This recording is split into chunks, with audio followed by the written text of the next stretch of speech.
Texas is passing some laws where chaplains get to be counselors in schools, and we're about to talk about it and get your thoughts on the other side.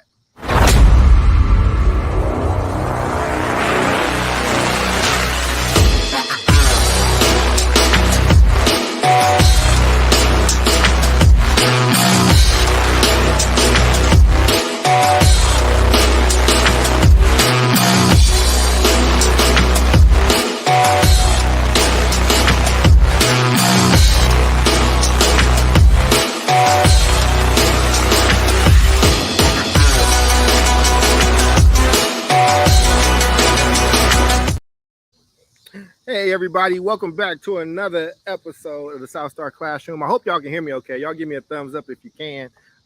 Cool.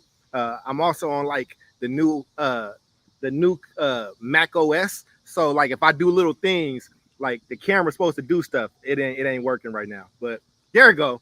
Oh crazy. Wow. I know. It's pretty cool. But welcome for y'all that are listening only and can't see. My computer just did some cool stuff that I didn't ask for it to do, but I want to get into check-ins and see how everybody's week has been. It's been a while since we have all talked, so we will start with Miss Jube.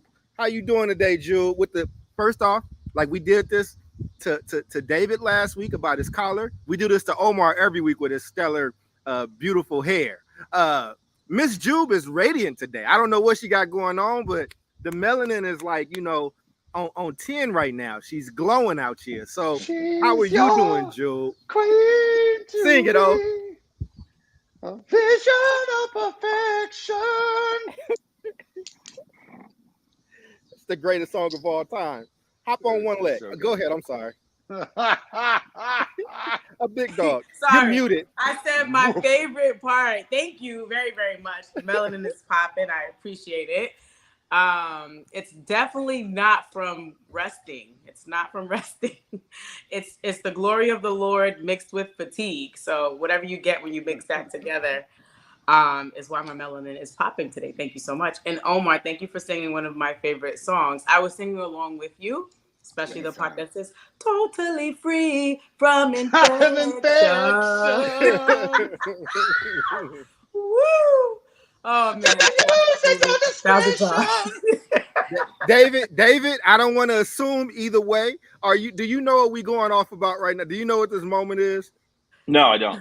Okay, it is from just one of the greatest, most quotable movies of all time, Coming to America, when Eddie Murphy was getting married. Yeah. When he was supposed to get married, and the classic. It is definitely a classic. Omar brought it though. That was Omar bringing it. Oh man, I'll bring it every time, man. Oh my goodness, that song. That's how radiant she is. Thank you. You guys got to give us like a brown movie to watch, and we got to give you a black movie to watch. You know? Omar got all the black movies. Omar is the one that always got the black culture references. Listen, I just learned that there's a few black movies. Now I didn't lose my black card, but there's a few black movies that I have not seen, and I actually was going to send you the list, Charles, to see. But one of them is Claudine.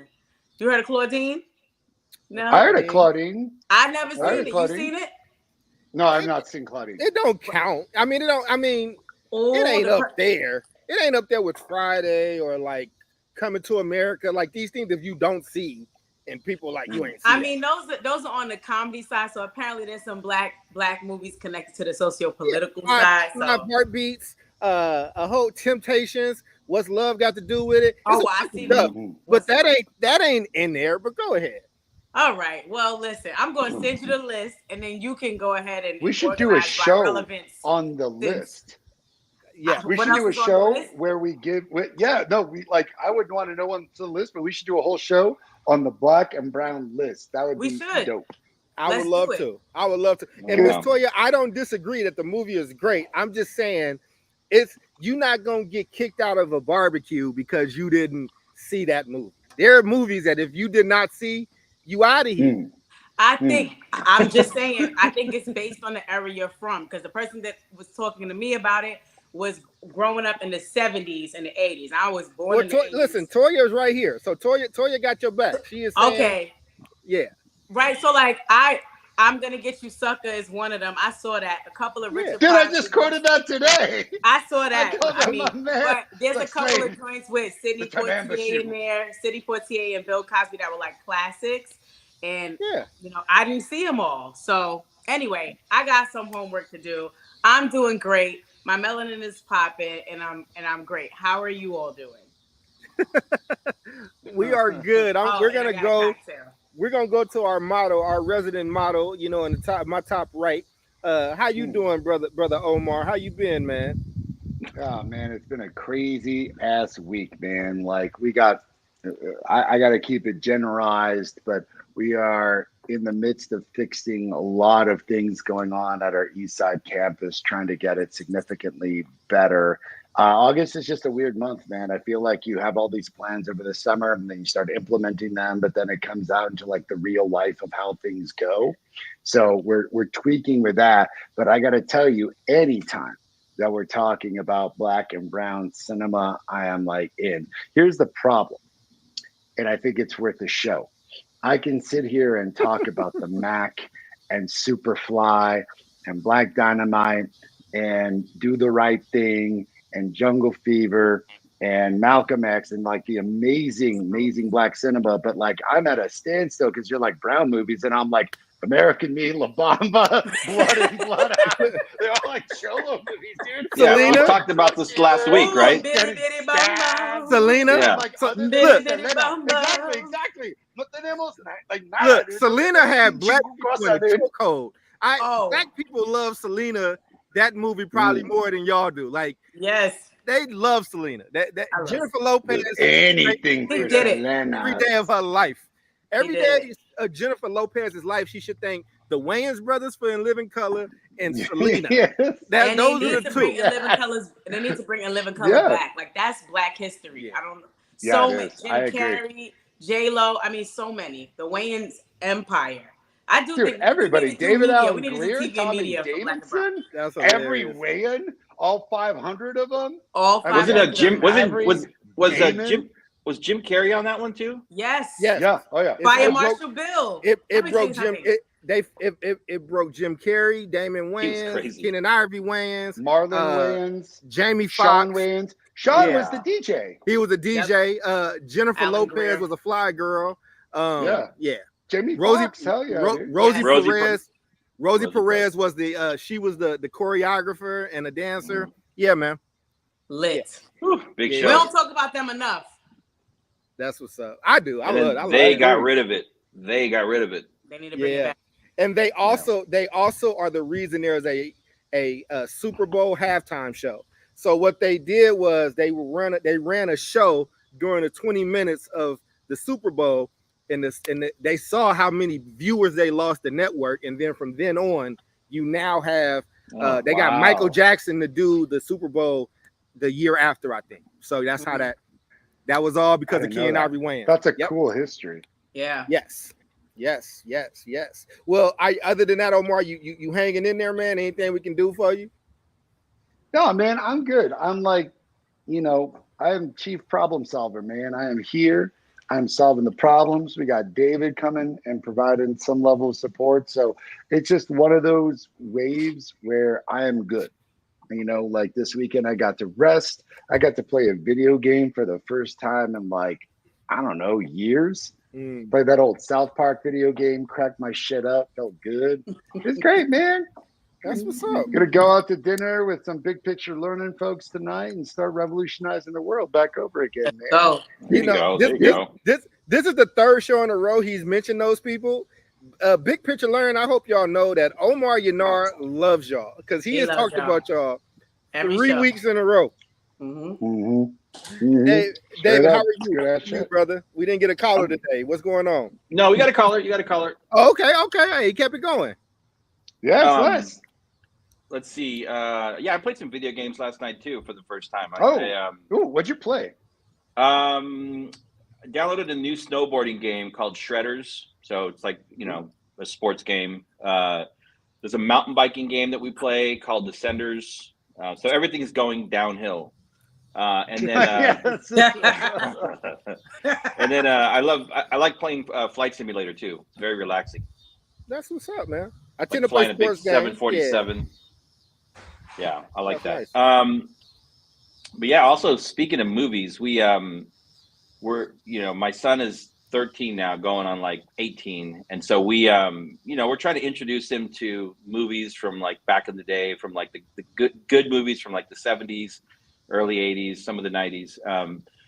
And so we use a website called Common Sense Media. Like they'll have even if a movie was rated R, you can go to this website and you can punch in a movie, and they have feedback from kids.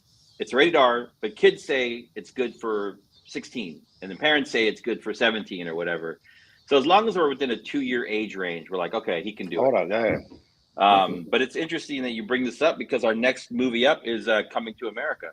Like when I grew up, we didn't have like our big like comedy canon, both stand up and in film. It's all like pretty much black entertainers, growing up with like Richard Pryor, Eddie Murphy, the whole Living Color world, and then Chappelle and everything, and then in film too. So I would love to dive into that kind of a show. And then it's the beginning of the school year. I don't know if this is what Omar is alluding to, but we've been in school for a couple of weeks now, and I put out a message to all of my kids' teachers. I'm feeling the need. Maybe we'll have to do the next like 2 weeks, kind of an annual show of like back to school. If you're a parent, like here are 5 things that you can do to support your child, because I emailed all of my kids' teachers and they all got back to me, which was great.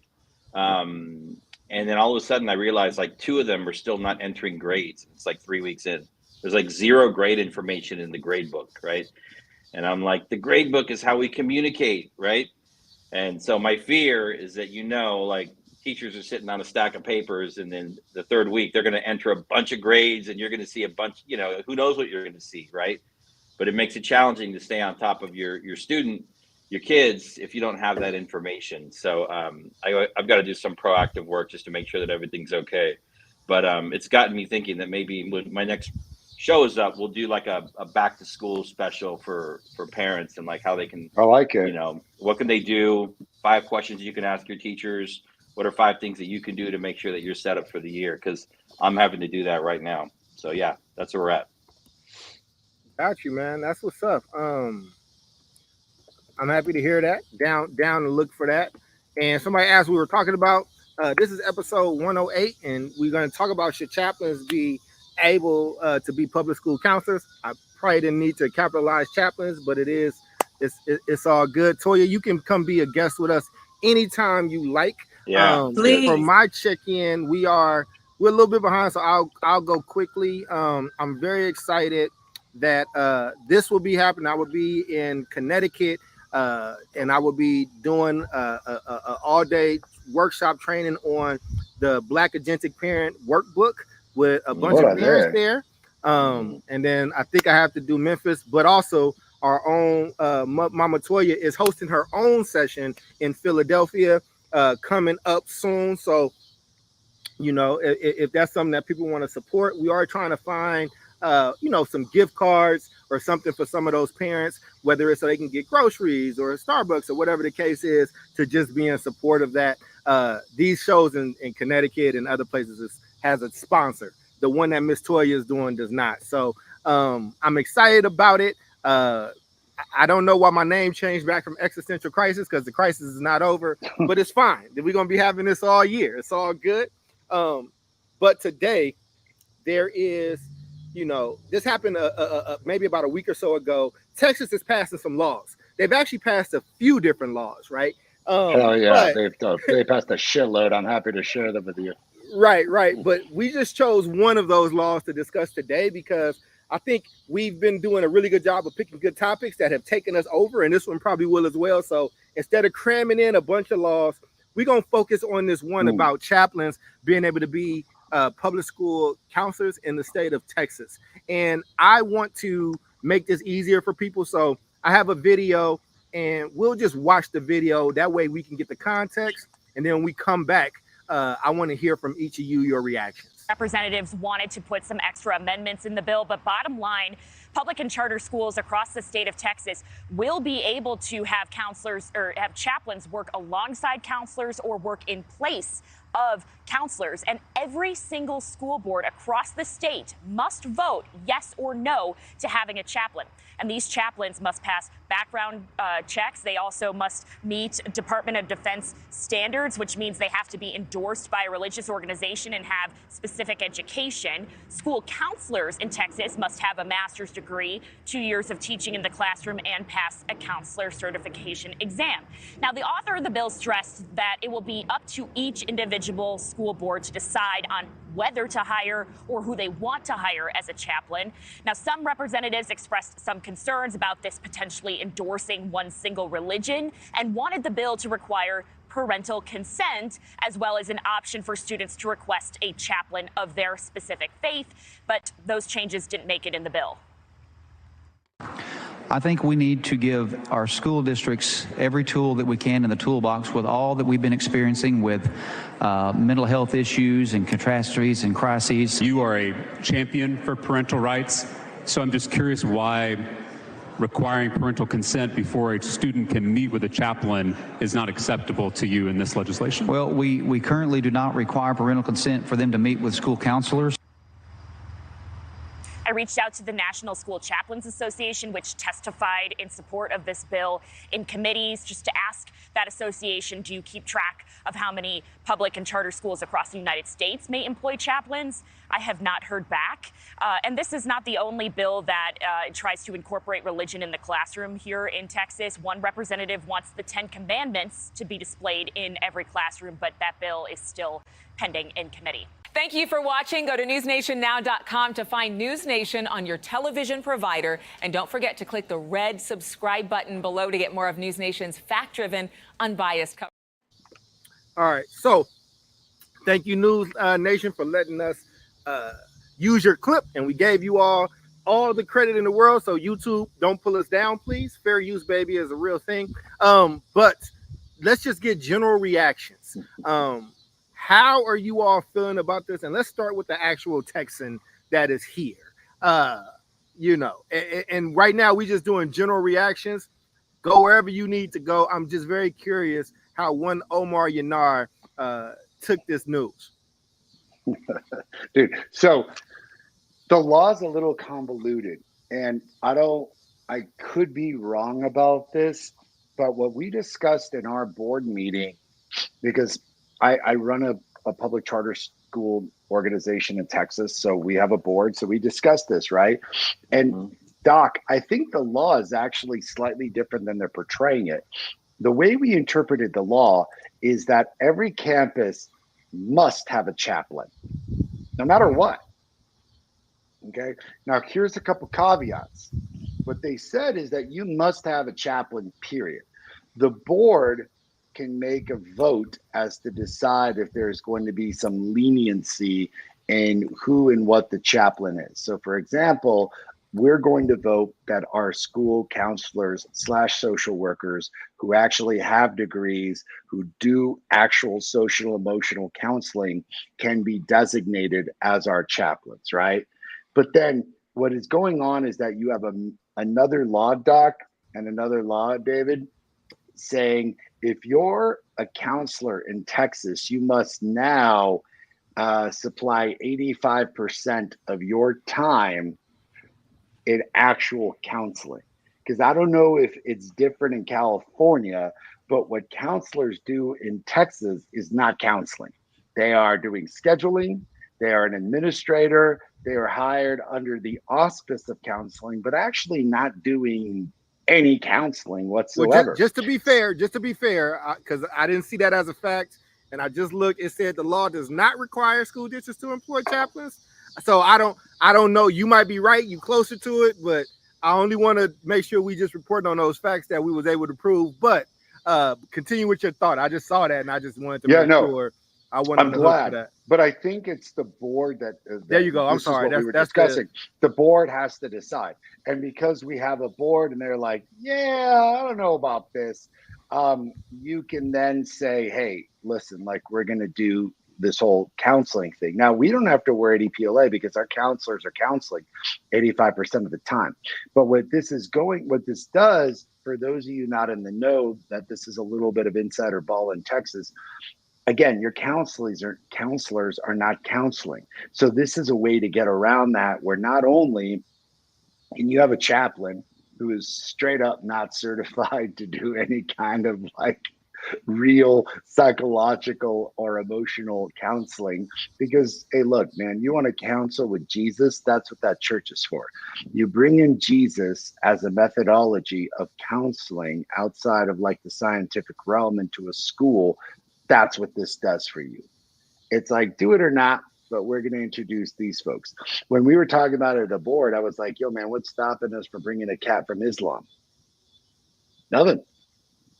Not a damn thing, except other than the fact that, like, I think we'd be the most talked about school in the state of Texas if we did. So you've got a interesting scenario where you are finding a way of subverting the requirements to become a counselor, introducing Jesus more into the schools, which I arguably, being from Texas, would definitively tell you that's exactly what Republicans are trying to do. And it's not like I got any problem with Jesus. I just thought we were all clear on this whole separation of church and state thing. And then ultimately, it's like a nice subtle rouge to be like, all right, these counselors can continue doing administrative work, and then these chaplains are either volunteering or a fraction of the cost because they're not licensed, can come in and do your counseling work for you. So, yo, if you're on the show, I want to hear what your thoughts are and comments, because I find it particularly fascinating. Yeah. Yeah, and Jube and Dave, jump in. Like I can call on each of you, but I do want this part to be more conversational. Like if we was at the crib and I busted out some wine. I'm just curious when you they saw want Jesus in the schools, man. They want Jesus there. There you go. They want to invite Jesus. Listen, go ahead, Jube. I don't really think it's about, even though we're talking about Texas, so okay, maybe part of that part of that is right, okay, but this whole thing had me thinking about how I entered into the education realm, right? I went to school for communication. So and I'm celebrating my 20th year in education. Good old Ooh, congratulations. Thank you. Started in 2003. So, oh my God. Oh, did you see them fireworks? And then it hung up on it. So I got a master's degree in urban ed leadership. I got a master's degree in childhood ed, but my bachelor's is in communications with a minor in French. And I didn't know that I was coming to education until I had an epiphany when I studied abroad. And it was extremely hard for me to get into education. But how did I get in? Through what they used to call like an alternate, right, back door, which was New York City Teaching Fellows. New York City Teaching Fellows was created to address the critical teacher shortage back in the early 2000s. There was something like 11,000 teacher vacancies at that time. And so the Teaching Fellows was like, wait, how are we going to help remediate this problem or fix this problem? You know what? Maybe we need to find folks who are interested in making career changes. Maybe we need to find some folks who want to come through the back door. We will figure out certification and training and all of that if they demonstrate this basic skill set, and not basic in terms of not complex, right, or missing the mark, right, but just basic in terms of you need at least this to be able to work with children. We need to know you care. We need to know, right, that you know how to write a lesson plan, blah, blah, blah, right? And so then came this migration from folks that were transitioning to second careers, from law to teaching, from accounting to teaching, from whatever to teaching. And New York City Teaching Fellows was a pathway to that. And if not for that, then education wouldn't have a jubilee in it, right? That was my pathway. And so for me, I look at the chaplain, this chaplain offering as something like that. Like I understand the whole religious piece, which to me is like a separate conversation. But if you are talking about how do we address this mental health crisis, which we are in a crisis, right? Who else can help us support? Then I think chaplains are the perfect people to support, with boundaries, with guidelines, with training. Do they have this basic skill set? Do they care enough about these things to be able to support our children? And based on what the data is saying, we've got one counselor for every 400 or 450 kids. Come on, like who's really getting help? So why not take people, chaplains in this case, that are willing to make that shift, and we can fix whatever else needs to be fixed after that in terms of training and certification. Oh, and some of these counselors have certifications and have degrees, and they can't counsel worth a damn. So they ain't counseling shit. No, they are bubbling things in or whatever, checking and filling out paperwork, but that doesn't mean that they're doing the work. So maybe a chaplain would stand a better chance. So we talk about, so I think we got to get some definitions down. Omar talked about it, and I'm wrapping my head around. So we're not talking about like college and career counselors. That's like technical work. I'm going to come in, Charles is an 11th grader, and I'm going to work with Charles to figure out what Charles needs in terms of 12th grade credits, and if he needs to make any up, to be able to, graduate. And then that's like it's an academic guidance counselor, but that's not what we're talking about here. We're talking about counselor as in mental health counselors, right? Correct. Okay, and I don't know if it defined. I think it just said counselor. It does. Everything that I'm seeing is referring to. It's purposely vague. What I'm seeing is it's like they're referring to like mental health stuff, and that's not the work of the college counselor, right? So, and then schools do have clinical, psychologists that work as counselors in schools, but most of that work is tied to a smaller percentage of students that might have an IEP or some other like designated need.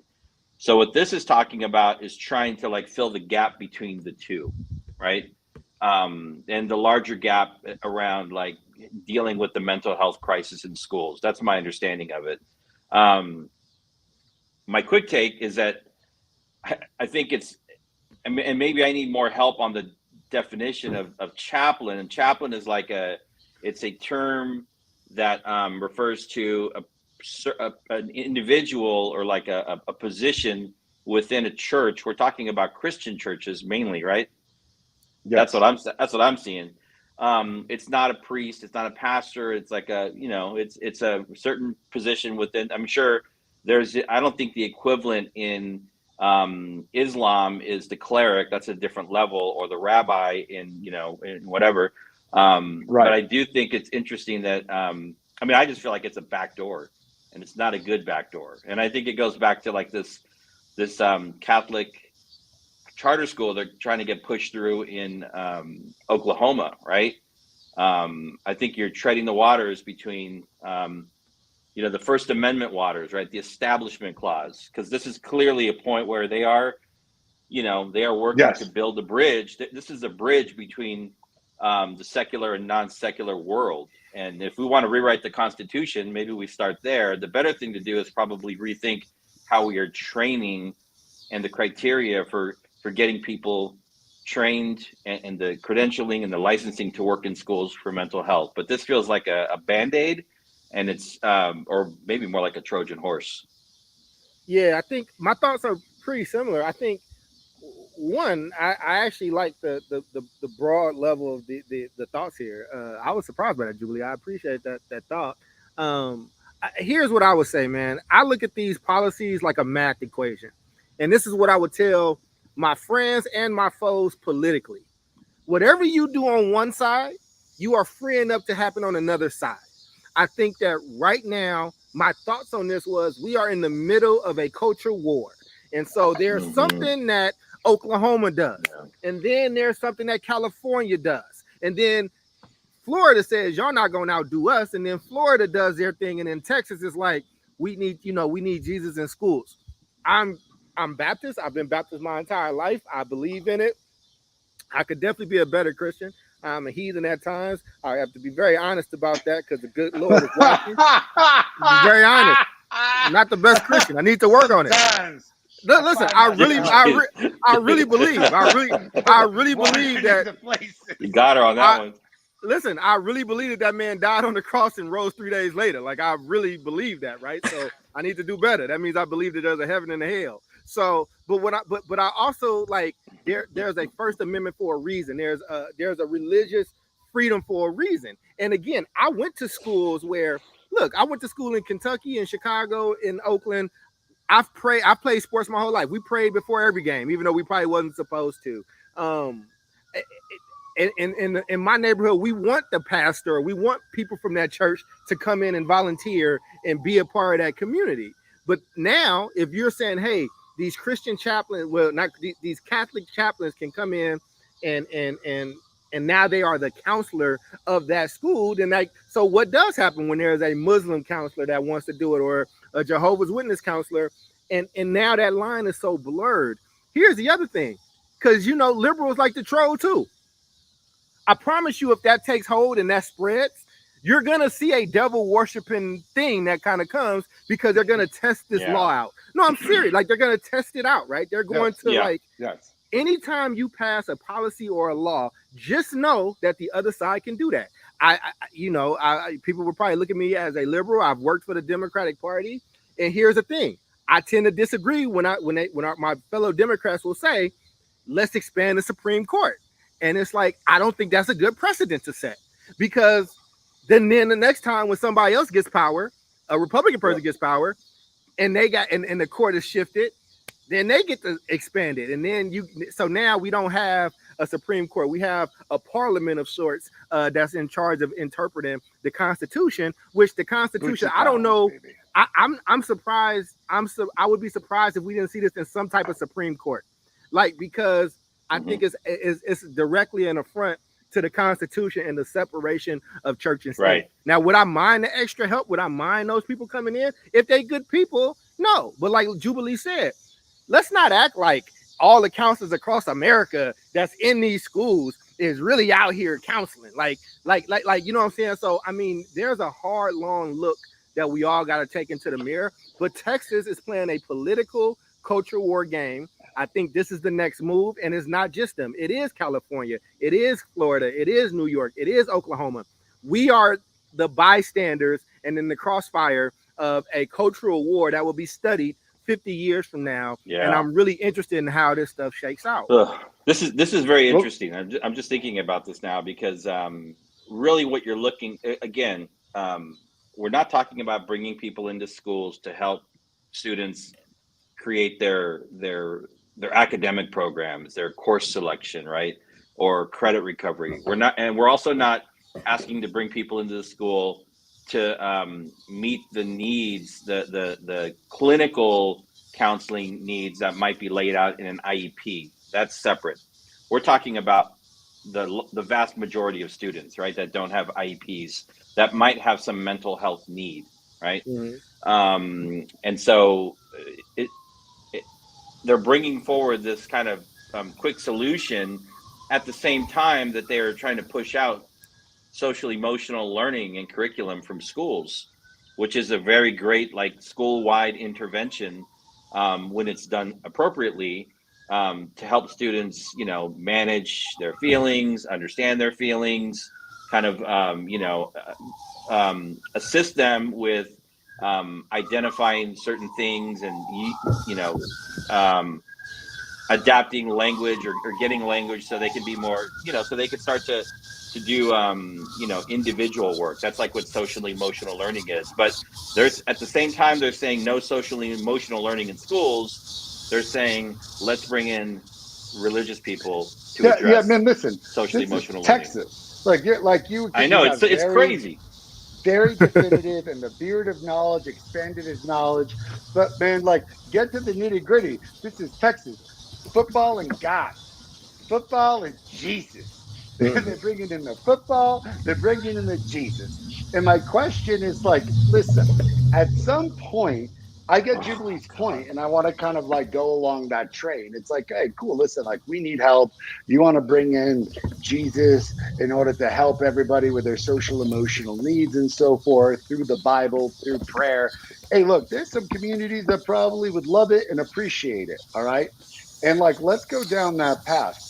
How far does that path start to go down where then Jesus, religion, and the Bible becomes then the substitute for scientific, emotional, degree needing trauma therapy, where it isn't like, hey man, we just need Jesus. Do we need an empirical analysis? It's like, listen, this school got Jesus, these cats got the scientists. Let's see what pops off first. I don't know, but I want to ask you all, like, cool, like you're getting all the help, you're bringing in Jesus. When does Jesus go too far and start scoring touchdowns? Omar is thoroughly warning us that we are about to have the second coming of the Crusades. It is coming. If you are not aware, and if you don't know what the Crusades are, this is the reason we have this damn show, because education has not been prioritized. I want to stay here, right? But I want to weave in like what and Omar, you did this really well, but I didn't announce it to everybody. I don't know everybody saw the notes. Like, what do you think that the fallout of this is going to be? And like, will it spread to other states? And also, you know, we have a lot of parents like Miss Toya and folks that have been advocates in schools. Like, what advice do you have for them either way, whether they like or don't like this? I gave you a bunch of things to cherry pick off of, so go where you may. Well, I was gonna go to Jubilee, but Jubilee disappeared. She keep disappearing. But David, you was in there. I mean, I'm gonna throw it to you, right? Like, and I got thoughts on it, but like, what do you think this fallout is gonna be, or if it's gonna spread? I mean, I think ultimately it's gonna end up. I mean, if enough school districts and charter networks end up adopting it, and it ends up happening, it'll eventually get challenged. And so we're talking about them modifying. I don't know if they're modifying a state law or the state's education code, but ultimately, you know, you challenge that, and then it gets sent up the chain of command into the federal system, ultimately to the Supreme Court, and that's where it'll stand the test, the First Amendment test, right? That's how the process works. So they can try crazy shit like they're trying right now, but ultimately, you know, and I don't know about the Supreme Court. I would hate to think how they would argue this, but I do want to pick on Texas for a second, because, you know, we're talking about we're talking about a human resource in the form of like counselors that we need, right? And that costs money, and it costs money in training, in preparing them, all of those things, and to pay them. In Texas, there's a school in Clear Creek ISD, Challenger Columbia Stadium. They built the football stadium, cost $39 million. There's a football stadium in Tomball ISD, Texas, they built. It's called District Stadium, $42 million. There's a stadium in Conroe ISD, cost $49 million. Allen ISD has a $60 million stadium, right? Katy ISD has a $70 million. Yeah. And there's an $80 million stadium in Texas, high school. So, you know, you talk about, and this is not all public money. They obviously have boosters and they do fundraising. Absolutely. Talk about your priorities being thrown off. Come on, man. Well, I mean, listen, man, what gets those colleges going, brother? Like, you know, you gotta, Alabama, the University of Alabama don't have those beautiful buildings and all that stuff because it's just killing it academically, right? They have a football legacy program. I want to just say though, right, like there's a commerce side to this, but Miss Toya brought up a really good point, and I need to clarify. She said she tried Catholic schools, and now she's Baptist. So for the record, this law is impacting public schools in Texas. So traditional schools and charter schools. You can have parochial schools. Like there are Catholic schools, there's Muslim schools, there's, you know, a bunch of like those are private schools, and you can do pretty much what you want on those campuses. The controversy is that this is crossing over into the public realm where there's statutes and constitutional separation of church and state. So I appreciate that comment, because I think for the average person that's listening that don't work in this stuff, I think that we needed to make that very clear. And also, by the way, a lot of non-Catholic people send their kids to Catholic schools, a lot.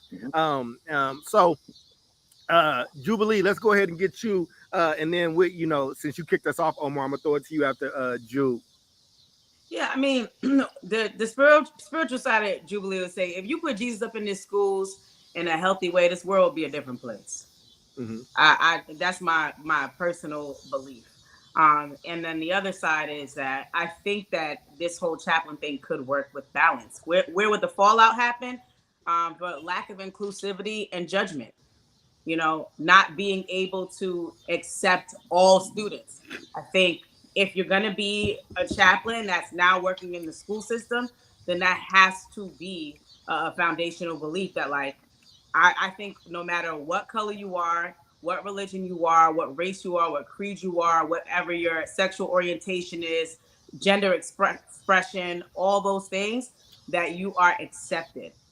And I am not going to Bible bash you, beat you up about whatever it is you believe. Like, if you are a devil worshiper, you come in and two horns. Am I gone or am I back? You're back.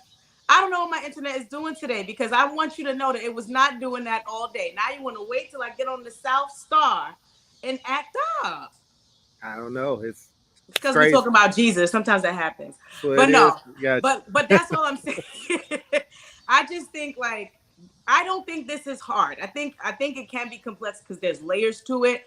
But I think if the agenda is really to try to bring religion to school and Bible beat people, I'm not with that. That comes with when it's not healthy, it comes with a lot of judgment, and it comes with a lot of exclusion, which I will never co-sign. Right. But if you are saying that, you know what, we can train these people, right, over a course of time, maybe around 6 months to a year, to get them this at least basic skill set on how to embrace every single human being that walks through these school doors, I think it can help. These kids need somebody to talk to.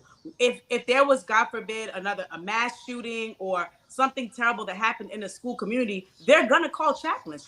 My parents are chaplains. My parents are pastors, but they are also chaplains. And not everybody in our community where I grew up is a Christian or, has that belief system, but they get called. Somebody dies. Somebody's, going through divorce. A building has, a fire and the family needs clothing or what have you. Chaplains, in essence, are social service providers. They provide a service to the public. And if we have these children who are in this place and they have no one to talk to or feel like, you know what, tonight I might just take my life. Like, would you rather have a chaplain in there to be able to help de-escalate, to help say something that's encouraging, or be like, sorry, we don't have anybody. So, sorry about that. Like, what? So I guess my question is, like, if not this, which with balance and a lot of intentionality, I would be for this. What's the alternative if not this, right? Who will fill the gap? Kids are going home. I think it's just the capacity, right? But I think it's just, I think people are not saying that they have a problem with these people coming. And y'all, I'm not a crackhead. These are Centinela candles. It's just bees out here, and these bees is coming. I'm trying not to. Yo, man, you jumping like a crackhead. You look like Smokey after that part where listen. That's angel dust home. I'm telling you, this Centinela candle is not. I need it to work better. I'm gonna just hold it. The citronella candle is not citronella-ing. Look, but it's okay. You need a chaplain. You need a chaplain. You need a chaplain. Come and talk to the bees. I know, what the hell? Yeah. What kind of shit is going on? Why would he be all the way over there? I am This is insane. Come back to the screen. They're not going to get you. Look, you see all this greenery? They want this. It's sweet over here. You feel me? But oh my God, I think I'm gonna pray for you. Come back. I need one of them chaplains to pray for me. Get the chaplain. But here's the thing, right? Omar, it is just the fact that we don't. That it is, but it's breaking constitutional law. Like, yes, how many shows do y'all get cats walking around and doing cartwheels in the damn field? But anyway. But no, man, but I think that's the thing, though, right? It's like, if you let this slide, like, it just really goes against what the Constitution says. So, again, I don't think there's an issue with it. I just think that it's a breach of law. It's a breach of something that we're supposed to hold, like, dear. And if you let this happen, then what is next? What's that domino effect going to be? Yeah. And right now, the country is just really caught in the middle of this culture war. And I think that there's a lot of people that's like, nah, do this. This is what I really think it's getting down to. I think that there are some parents that are saying, listen, if you can teach my kid about pronouns and sexual orientation and all that stuff in the 3rd grade, then I can bring in Jesus. And then somebody can say, well, if I can bring in Jesus, then let me bring in Buddha. Let me like it's gonna kind of, and I'm not trying to build a false equivalence to these things, right? Like I'm just saying, I think that's part of that rationale, and it's gonna be really interesting. So what are we telling our people before I get stung and ate the fuck up by these bees, right? What are we? These bees is coming. You can't even call. Shit, man! You got the Wu-Tang Clan on your ass. Them killer bees are on. And here's the thing: you can't. It's also wasp season. It's also wasp season here in Yellow Jacket, so you can't call Orkin on bees. You can only call them on wasps and Yellow Jackets. Just so y'all know, bees are nationally protected now. So just exterminators can't even exterminate beehives. Just FYI. They got rights. Yeah, they got more rights than these schools that got chaplains in them now. So we are at 5:45. No, so let's skip that. Go ahead. I think this I think the fact that this proposal, it's not a proposal, they're doing it. When it's dropped into this like 2023 culture war environment, it's probably harder to think objectively about it. Like my head goes to like, it's either really good or it's really bad. But I think about like to juxtapose that concept with what's happening in California now with school districts that are pushing back on the idea that if a child, expresses their, something about like, they want to like, change genders, right? Like I'm a transgender, and I told my teacher, like the teacher is not allowed to tell the parents, right? If the child does not want them to, right? And I'm like, as a parent, I'm like, well, number one, you probably have some kind of parenting issue because you have a breakdown in communication with your child. But like they really believe, like in order to keep children safe, they want to like hold that information from parents, right? And this feels like bringing chaplains in, to me doesn't feel as extreme, but it just feels like polar opposites of, this culture war that we're in. So, one's happening in Cali, one's happening in Texas, right? That's another topic for a future show that we should do, because it's heating up right now in California, and school districts are like, they're passing, they're changing their bylaws or whatever to say that like they're not gonna do that, right? And there's a lot of districts are coming under heat, and the language is coming out again that they're calling these people like extremists and MAGA right wingers, and I'm like, well, maybe parents just should be informed. Like if your kid is not turning in homework, well, I take that back because most schools don't call parents when the kids aren't doing homework. But I'm like, you expect schools to inform parents about what's happening with children in schools, right? And that's part of it. So, yeah, I mean, I feel like those two things are kind of connected in a strange way. I mean, look, I feel you all. Like, I've got weird feelings about this entire scenario because on one end, it's like, cool, listen, like, again, Jubilee brings up an excellent point. It's like, okay, what's the substitute for this? And honestly, like, part of the substitute is ensuring that counselors, and that's why they passed that law that they're doing their counseling 85% of the time, is actually that the counselors are doing the counseling. The problem is that you got these counselors not doing the counseling, and then no one's holding that counselor in any way, shape, or form accountable. And like David brings up an excellent point, because you have an $80 million football stadium, but then you can't afford more counseling, solid social emotional learning, or even just like systemic changes in your schedule to allow an advisory where there's curriculum where dude, the curriculum of advisory and social emotional learning goes so far in allowing kids to be able to have an outlet to express the confusion of what's going on in their lives. Some kids just need an outlet. But then I want to take us down this path, and David's very, very much right. According to Leviticus, some kid goes in there, especially in Texas, and is like, yo, I'm not feeling like attracted to the opposite sex. And then that chaplain is like, oh, you're going to be cast into hell because that is what Leviticus says. And so long as we're going on some old school, Old Testament shit, then is that chaplain going to be like, hey, we're all going to die, so you need to go have sex with your daughters like Lot did because you got to repopulate the earth? Or how about behead your wife because she didn't get the sewing correctly and used 2 cross threads? Both those things found in the Bible. So are we going to start going on like this roller coaster of biblical stuff, incorporate? Yeah, push me all you want.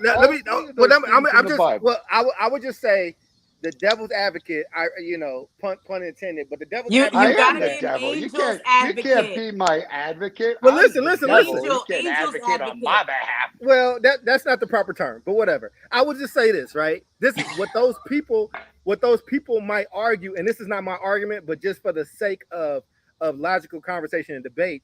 And this is actually a bigger problem to me is they'll say, well, look at our prisons. Every prison has a chaplain. Every hospital you go to, there is a room where you can have somebody to pray with you, like regardless of what religion you are. And these people are trained to not, have any particular doctrine over the other. I'm just saying, I don't like the fact that we're doing stuff that we see done in prisons that we doing to schools. Like when I went to Cal State Hayward, all my furniture was made, like if you flip it over, it was like all made at San Quentin. For y'all that's not from California, that's like a prison. And all our furniture in our dorm was made from San Quentin. So I mean, I think that's a larger problem. I didn't mean to cut you off. I just wanted to insert what I think that other argument would have been. And also we're getting up to that point. So add in your niche note that was so lovely. It was so lovely named by One Jubilee. I think I can sit back down now. I think the B is You're not even on the camera anymore. You're just wandering around. You know why? Because I was running around. But here's the thing. Let me tell you what it was 3 B's. And let me tell you, 2 of them came and sat on the damn candle. Like they came and sat on the candle. Like they're like, what you gonna do, son? Like we about to pollinate out here. Honey nuts. They're gonna get some honey nut Cheerios, baby. Honey nut Cheerios. And here's the thing: if Sharif from the A Black Hands was watching, he'll probably get this because somebody gonna send it to him. Because him and his daughters, they have a bee thing in the back of their house. Like they not scared of bees. Yeah, they make their own honey. Like it's really nice. They'll give you like a nice package of honey if you go there. They make their own. They got chickens. They got a whole bunch of stuff, right? Because that's how Sharif is. Shit. I don't like that nature shit. Keep it away from me. I want to buy it at the store in plastic, okay? But I want my stuff in landfill future containers. But but let's get to those niche notes, man. Omar, I keep interrupting you, man. And Jesus said, "Let there be bees, but not around Dr. Charles Cole." Please don't listen, man. I hear all that. We gotta save bees and stuff. That sounds really nice. I don't like being stung, so I will scream anyway. Continue. Let's get that niche note. I'm not about to be out here fighting nature the rest of the night. All right, yeah, I'll get started, man. Might as well. Shout out, by the way, to Mahmud II, who ran the Ottoman Empire during the Crusades, because that's your nerd note for the day. And Toya brought that up about, what about Muslims, Buddhists, Hindu? I would suspect, Toya, and we talked about it even during our board meeting, that if you were going to do this in Texas, I think if I brought in a chaplain from the Nation of Islam, I might become very quickly the most famous superintendent in the state, if not the country, because I don't know if that is what that House of Representatives was intending. My niche note on this is that we're looking to try to dive into the core issues of why kids have social emotional difficulty, how to solve it. And the thing is that you can bring in all the chaplains you want. Let's just talk about a density problem. So these high schools you're talking about have 5,000, 6,000 kids. I sure as shit hope this chaplain truly is bendito from God and Jesus, because what kind of caseload is this chaplain going to take on where they're going to be able to see this many kids for this amount of time? In my opinion, the niche note is solved through a well-orchestrated advisory. If you have advisories where kids can talk about difficult issues in a safe, contained, non-judgmental place where they can air out their issues, their grievances, and have a curriculum whereby they're at least seen, heard, and recognized, and teachers can assist with students finding answers online, or then being able to find the few kids who need a much deeper dive to go to those counselors. You have solved a humongous crisis because these kids have nowhere to go. Dude, rendering, math, French, science, and all these other courses, does a child have the time to actually go have these discussions? It's not built in the day. It's not built into the structure. It's not built into the system. And then what happens is that, unfortunately, we've created a stigma on counseling and therapy. So that's why, like, chaplains may not be that bad of an idea, because at least these kids feel comfortable with like something that feels familiar. However, this goes back to my point with Charles and David. For all those other kids that don't feel comfortable with that chaplain, what's their resource? Right. Doesn't it defeat the purpose a bit? So that's my niche note. Advisories, baby. It's all good. Well, I've been to a lot of schools that got advisory, and it's still rough over in them things, but I got you. Jube, show us how to do these niche notes, Jube. Jube is the creator of niche notes, by the way. She should make a blog called Niche Notes and blow it up and just become famous for it. But you, Jube. I appreciate that. Thank you so much. Well, man, she already famous. I know, a little bit. Wow. A little bit. She could sing. You know what? Thank you. I received that in a futuristic kind of sense. Okay, so a couple of things. I don't think the chaplain idea is so terrible. I think I remember a teacher coming in when I was maybe in my second or third year of teaching. He was a New York City teaching fellow. It looked like they found this guy off the street, and he came in. And he's like, you know what? I came in because I want summers off, and I want to make sure I want summers off, and I really think I could do this. And they're like, all right, we're gonna give you this curriculum. We're gonna help you become a great teacher. He didn't last, right? He did not last. He quit in December, right? So it's like I know that there's a bunch of I heard in the NPR. The NPR document that Charles sent, that some people like, they don't have the skill set, whatever. You can take people, right, with the right heart. That dude didn't survive because I don't think he had the right, he wasn't aligned, right? He didn't have the right intention, right? And he didn't put all his all into learning whatever it was. But you can take someone who's like, hey, I want to be in this space. I want to help kids. I just want to create safe space for them. You could put something in their hand, right? You can have some control over the process in terms of what is disseminated in these counseling sessions, what they are able to say, what they're not able to say, what needs parental consent, what needs student consent, etc. And I think you could build off of it, right? I think that some might fall by the wayside because maybe they are not open-minded. Maybe they are trying to push exclusivity. Maybe they are judgmental, but I think there could be a host of people who are chaplains who serve from the heart. And I think that's what our children need, right? So that's my take on that. I don't think it's something that you just kind of put out there without some sort of, restraint, some sort of program, some sort of expectations around what should be disseminated. So that's my take. My niche note is, don't forsake, family dinner, family breakfast, family conversation, whatever your family unit is like.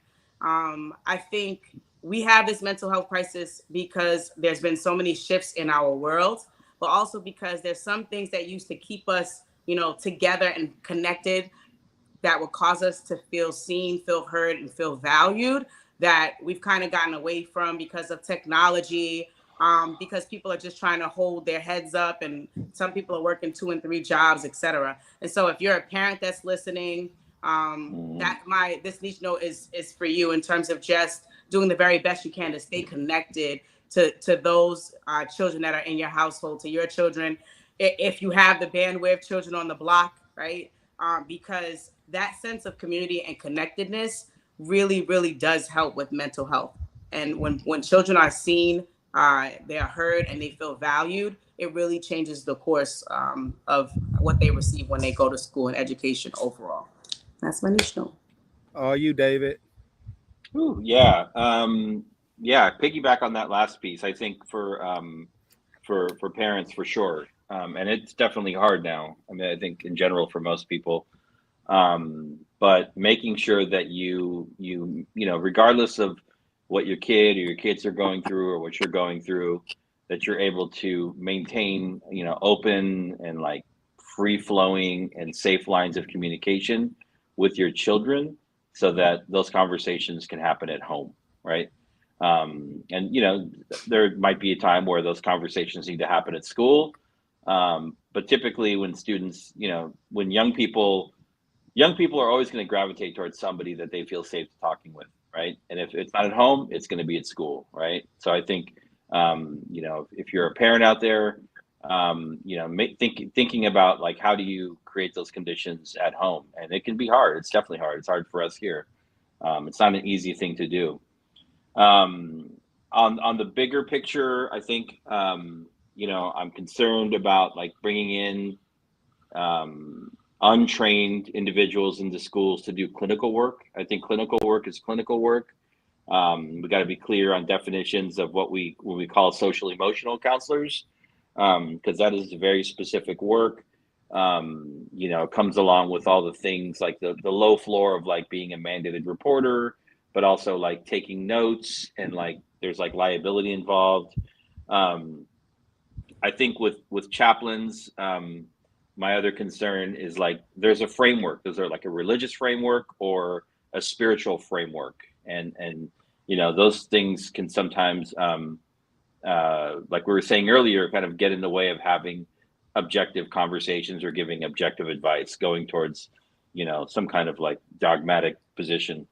And then I think social emotional learning, you know, like if you are, if you're running a school system, like with academics, you always focus on instructional programs, curriculum that works the best for most students, right? And there is social emotional curriculum that can work well for most students, right? Because you have limited resources. So why not have trained school counselors come in to teach teachers, to teach advisors, to do that curriculum, to do those lessons, right?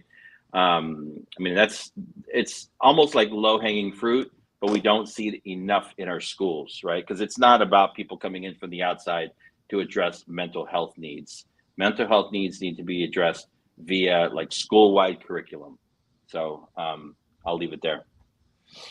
Well, look, man, I wanted to make sure I got to some of the comments from folks that chimed in. And one person said, Dr. AL said, I train mental health and school counselors and can tell you this move is absolutely abhorrent for a multitude of reasons. This is just another avenue to spread white nationalist evangelicalism using public dollars. Stephen Evangelista said it makes no sense, but there is a white supremacist Christo-fascist movement in this country. So yes, I bet like the book bans, drag bans, and CRT fights, other states will follow. And Julie said, I give it 6 months before lawsuits are filed, challenging constitutional violations on the First Amendment. Yes, Texas is attempting to destroy the wall between church and state. However, federal dollars can't be used to support or discriminate against those who don't have the same faith. And she finally chimed in. The other side of that is that if that wall is removed, it would only be fair to remove the tax exempt status as well. And then I would just add in as my final thought that kind of dovetails into my niche notes is, listen, man, the one thing that came up and we didn't really talk about was it said that every school board has to vote on this. So now for those people that don't really pay attention to those school board meetings, you really need to. This is one of those litmus tests. And this is going to be a litmus test that some people are asking, hoping that you say yes, and some people are asking, hoping that their candidate says no. And you got to be active. You got to know where you are. And I just think that we are in a time with this little war that's happening, man, where I don't know how many people actually believe the stuff that they were saying on either side of this. I just think that people are working and trying to win. And I think when that becomes the focus, I think that students are the people who suffer. When the elephants fight, it's the grass that suffers. And that's kind of what I think about it. And I do think that these are the kind of topics, though, that we got to be covering, because if you are a parent, regardless of where you land on this, and to be honest with you, I have no judgment of where you land. Again, we're talking about a place where a lot of people are religious, and a lot of people do look to that, and a lot of people do want that. And I remember even in my black ass home, when they told people that they couldn't pray in schools no more, I remember my grandmother was like, pray wherever I want to pray, or I'm gonna do this or I'm gonna do that, right? And like, so, you know, I actually say this with no judgment. I just think that everything is just starting to become a political statement. And when that happens, you really are on your own. And I don't think anybody's coming to save you wherever you land on this stuff. So what are you doing at home? What is it that you're teaching at home? Where are those values at? And how are you checking in? Because these systems going to do what they're going to do. And laws that I thought were ironclad, that couldn't be moved, that couldn't be nudged, are being challenged in front of everybody. And it has not sparked a Supreme Court it has not risen through the courts yet to get to the Supreme Court. And here's the thing. If it gets there, this Supreme Court is very, very conservative. So you might not want it to get there just yet, to be honest with you. But this is one of those topics that I love, because there's still room for a lot of debate, a lot of conjecture, a lot of opinions. And we want you to have these conversations at home. But until then, we want you to join. Thank you, brother. We want you to join us next week. Same bat time, same bat station. That's David. That's Jube. That's Omar. I am Charles. And these are all my B friends that are about to punk me. And I'm about to run up out of here. So y'all be smooth and y'all have a good one. God bless you, everybody. Peace.